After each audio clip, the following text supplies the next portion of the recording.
मध्यवर्ती कारागृहात शिक्षा भोगत असलेल्या एका कैद्याने कारागृहाबाहेर पडण्यासाठी चक्क जिल्हा सामान्य रुग्णालयाचे बनावट वैद्यकीय प्रमाणपत्र सादर केल्याचा धक्कादायक प्रकार उघडकीस आला आहे.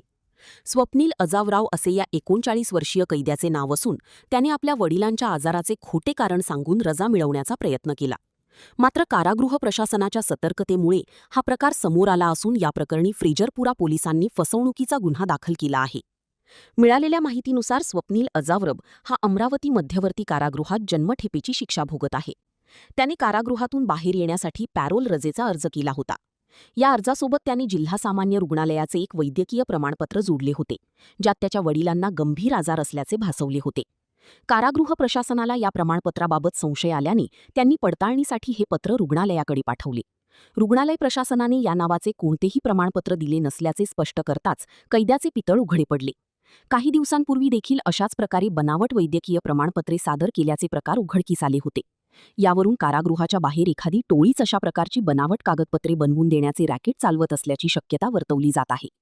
सध्या फ्रेजरपुरा पोलिसांनी या कैद्यावर गुन्हा नोंदवून अधिक तपासाला सुरुवात केली आहे. हे बनावट प्रमाणपत्र त्याला कोणी बनवून दिले आणि यात बाहेरील कोणत्या व्यक्तीचा हात आहे याचा शोध आता पोलीस घेत आहेत. या घटनेनंतर कारागृह प्रशासनाने सुरक्षा आणि कागदपत्र पडताळणी प्रक्रियेबाबत अधिक कडक भूमिका घेण्याचा निर्णय घेतला आहे. पॅरोल किंवा रजेच्या अर्जासोबत सादर होणाऱ्या वैद्यकीय प्रमाणपत्रांची सखोल तपासणी करण्याचे निर्देश देण्यात आले असून यापुढे अशा प्रकारच्या गैरप्रकारांना आळा घालण्यासाठी स्वतंत्र यंत्रणा उभी करण्याबाबतही विचार सुरू आहे.